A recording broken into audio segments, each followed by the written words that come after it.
Hey guys, it's Mrs. Barnett, and tonight we're going to be talking about persuasive writing and persuasive speech. And these are tools that you're going to be using for your book trailer project later on. You guys have done a good job in your book clubs, and I'm really excited to see what you're going to produce. So let's get started here. So, persuasion, the art of getting what you want.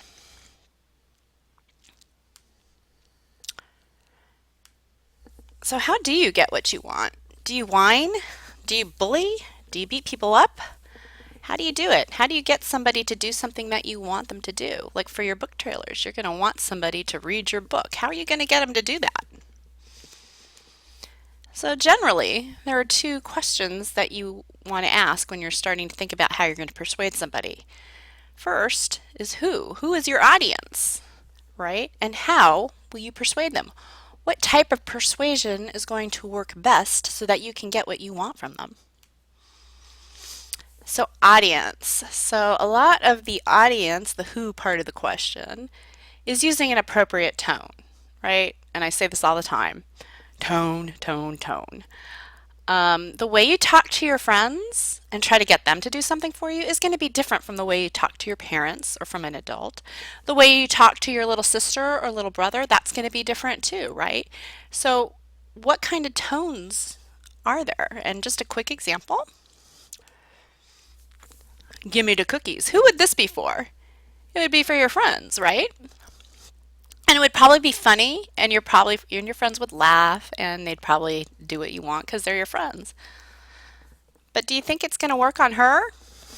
Grumpy Cat says no, right? So you always want to be thinking about your tone and your audience and who you're trying to get to do something that you want them to do. How about this one? Please, please, please, please.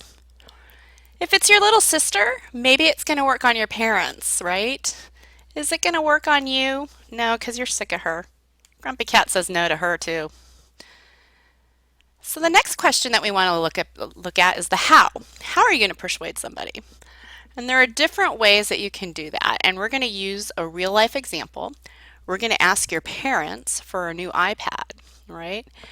And in general, when you see commercials on TV or before the YouTube videos that you hit skip ad for right away, um, the methods that they use can be broken down in three different ways, and we're going to see how they work here. The first way, it's an appeal to morality, right? Because we all want to do what's right. Okay, we want to know the difference between right and wrong, and we want to do the right thing. So if you're asking your mom for an iPad, how's that going to look, right? You want to make sure she does the right thing. So I'm going to give you 5 seconds to figure it out.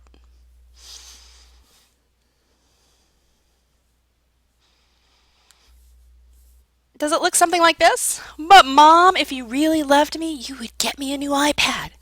Because mom knows the right thing to do is to love you, right? She loves you no matter what, and that's right. And you're telling her, but mom, if you want to show me, you can get me that new iPad, right?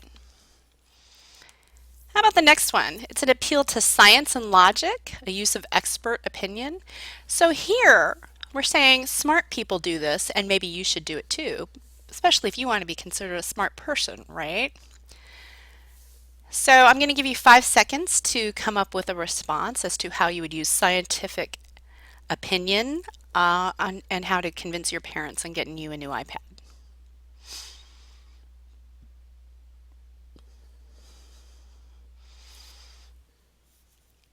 All right, does it look like something like this maybe?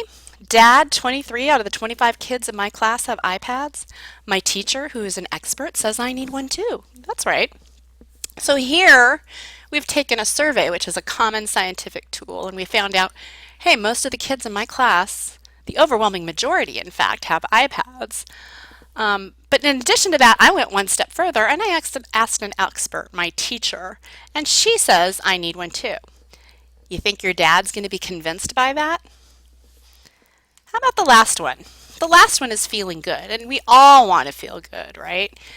And we all want to be happy, and we want to feel like we've conquered the world.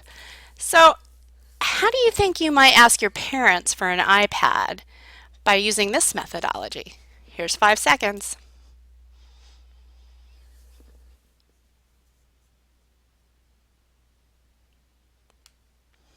Mom and Dad, think about how much better we'd all feel if I had a new iPad. Well, Grumpy Cat says no, sorry.